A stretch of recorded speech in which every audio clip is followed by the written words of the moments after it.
Hello friends, welcome to educational insight. दोस्तों, शिक्षा वही है जो आपके भीतर कॉन्फिडेंस, सबसे बड़ी बात है आत्मविश्वास और अंतर्दृष्टि, दोनों बातें करेंगे, उसका संचार करें। तो आपका ये यूट्यूब चैनल है एजुकेशनल इनसाइट। अगर आप इस चैनल पर नए हैं, पहली बार विजिट कर रहे हैं, तो प्लीज़ आप इसे सब्सक्राइब कर लें। आगे चलते हैं दोस्तों। आदर्शवाद। जब हम आदर्श की बात करते हैं, अक्सर आपने सोसाइटी में बात सुन रखा होगा कि फलाने आदर्श की बात कर रहे हैं। तो दोस्तों, आदर्श वही है जिसकी हम एक्सपेक्टेशन करते हैं। हम क्या करते हैं? अपेक्षा करते हैं।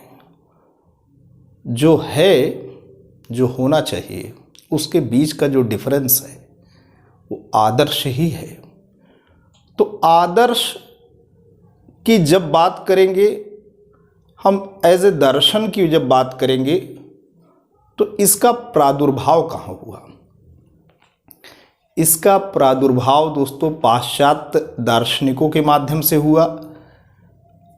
Descartes, Spinoza, Leibniz, Berkeley, Hegel, Fichte, Schelling, Schopenhauer, ये सारे पाश्चात्य दार्शनिक हैं जो कि आदर्शवाद के समर्थक हैं। अब आप कहेंगे आदर्शवाद के किसके समर्थक हैं? आइडियल का मतलब होता है प्रत्यय। प्रत्यय यानी विचार।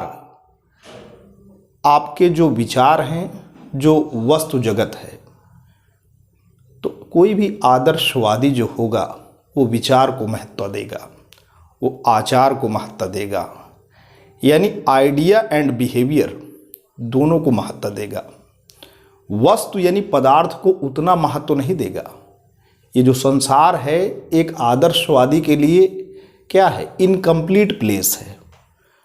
वो जो वास्तविकता है, जो वो रियलिटी है संसार है, उसकी आप वाकई सत्ता है, उसका अस्तित्व है। लेकिन एक आदर्शवादी उसको इनकम्प्लीट मानता है। वो जो रियलिटी है, जो वास्तविकता है, उसको कंप्लीट नहीं मानता। ये इनकम्प्लीट रियलिटी है, लेकिन अपने विचार को कंप्लीट मानता है।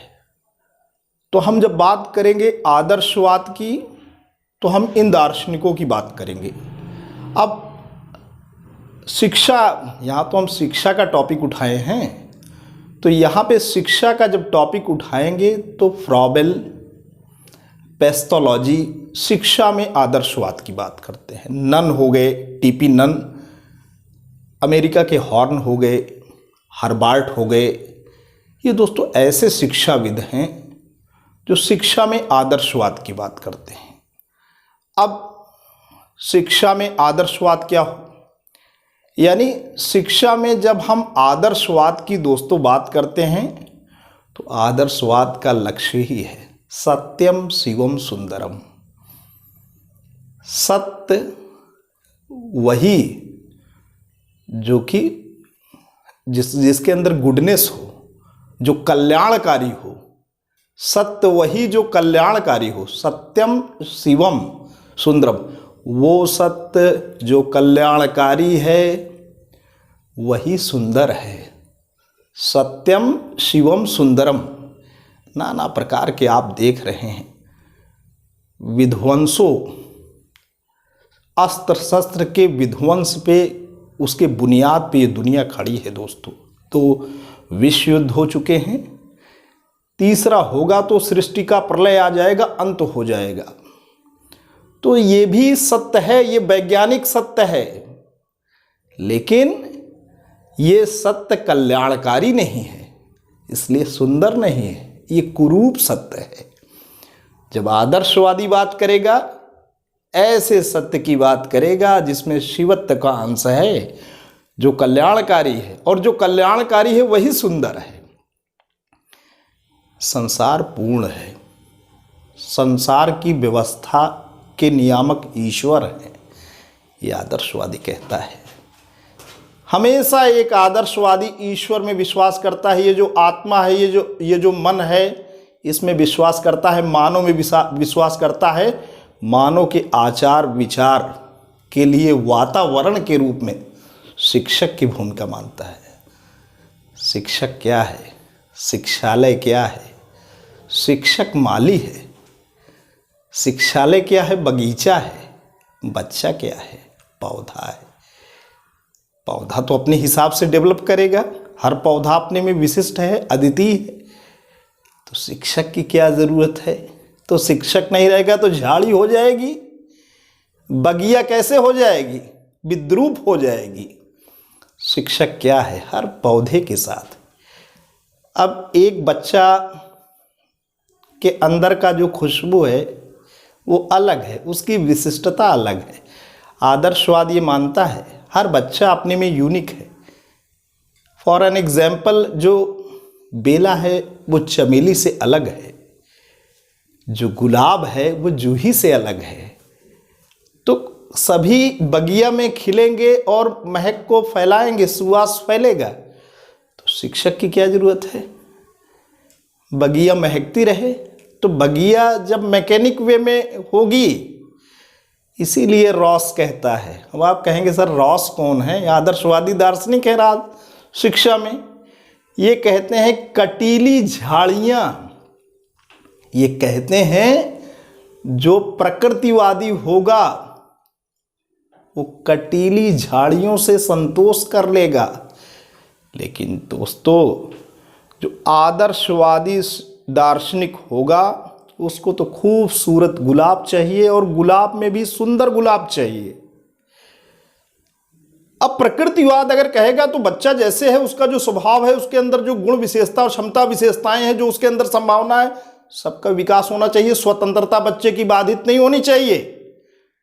लेकिन आदर्शवादी कहेगा कि ऐसे नहीं, हम जंगल नहीं पैदा करने जा रहे हैं, हमें कला चाहिए, काट चाट चाहिए। प्रकृतिवादी कहेगा बच्चा जैसे है उसकी स्वतंत्रता, complete freedom should be given to the children. प्रकृतिवादी। आदर्शवादी कहेगा no no, it's harmful for that, ये उसके लिए हानिकारक है। तो आदर्शवादी क्या करेगा? आदर्शवादी दोस्तों, यहाँ पे फ्रॉबेल ने ये कहा था कि शिक्षालय बगीचा है, बच्चा जो है कोमल पौधा है, और शिक्षक क्या है? माली है। तो माली क्या करेगा? वातावरण देगा, काट छाट करेगा। उसकी जो संभावना है, उसकी जो क्षमता है, उसकी जो आंतरिक व्यवस्था है, किसकी? बच्चे की, वो ईश्वर प्रदत्त है। उसी को रिवील करने का काम दोस्तों शिक्षक करता है। अब सत्यम शिवम सुंदरम में इनका विश्वास है। इनका दोस्तों विश्वास है कि मन को अधिक बल देना है, आध्यात्मिक मूल्यों सत्य शिवम सुंदरम को सर्वोच्च स्थान है, मानव प्रकृति की विशिष्टता पर बल है, ईश्वर के अस्तित्व को स्वीकार करते हैं, आध्यात्मिक जगत का महत्व है, विचार का महत्व है, मनुष्य का महत्व है, मन का महत्व है। तो अब हम दोस्तों बहुत छोटे से, आगे भी बताएंगे आपको, लेकिन आज केवल 2 बातें आज केवल बताएंगे। आदर्शवाद क्या है, शिक्षा का उद्देश्य क्या है। तो शिक्षा का उद्देश्य है आत्मानुभूति। आत्मानुभूति क्या है भाई? हम ईश्वर के अंश हैं, हम एक जो अनंत है, अनादि है, उसके परिमित स्वरूप हैं, उसी के अंश हैं। और जो हम अंश हैं उस ज्ञान का बोध हमें होना चाहिए। आत्मानुभूति शिक्षा का उद्देश्य है, जो हम हैं उसे जानें। व्यक्तित्व का विकास, व्यक्तित्व का विकास कि जैसे मैंने बताया कि हमारा क्या है, पर्सनैलिटी, हमको ईश्वर ने जो पोटेंशियल दिया है उसका कंप्लीट डेवलपमेंट होना चाहिए। जो हमारी क्षमता है दोस्तों, उसका कंप्लीट क्या होना चाहिए? डेवलपमेंट होना चाहिए। व्यक्तित्व का विकास दूसरी विशेषता है। सुकरात ने भी कहा था नो दाई सेल्फ, खुद को जानो, खुद को जानो। जीवन में ये शिक्षा का लक्ष्य है। सांस्कृतिक विरासत की रक्षा एवं वृद्धि। दोस्तों सभ्यता और संस्कृति आदमी की विशेषता है। आदर्शवाद ये मानता है कि सारे जीवधारियों में से मनुष्य अद्वितीय है, विशिष्ट है। इसने समाज में अपने को स्थापित किया है संस्कृति और सभ्यता की रचना किया है। तो आने वाला जो बच्चा है वो पूरे का पूरा जो भी मानव जाति ने संस्कृति और सभ्यता का संरक्षण किया है, आने वाला जो बच्चा है उसे जाने और अपनी वैयक्तिकता के विकास के साथ, इंडिविजुअलिटी के साथ, उसकी खुद की क्या वैयक्तिकता है, जब विकसित हो जाएगी तो वो भी संस्कृत और सभ्यता में क्या करेगा, अपना अंशदान करेगा।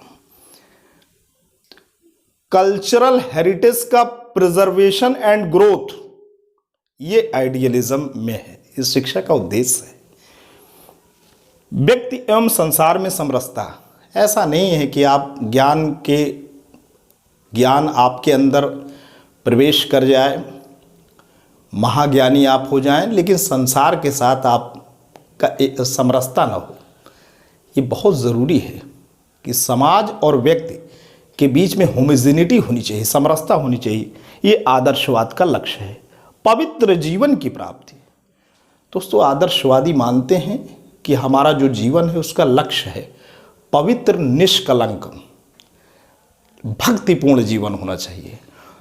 तो दोस्तों, आज बहुत ही शॉर्ट में, आगे के वीडियो में आदर्शवाद आपका अभी फिनिश नहीं हुआ है, हम लेके चलेंगे आदर्शवादी और शिक्षक, आदर्शवादी शिक्षण विधियां, आदर्शवाद और अनुशासन, उसी के साथ साथ आदर्शवाद की क्यों आलोचना हुई और क्यों प्रकृतिवाद, प्रयोजनवाद आगे आया। तो दोस्तों, आज के लिए इतना ही। Thanks for watching and listening.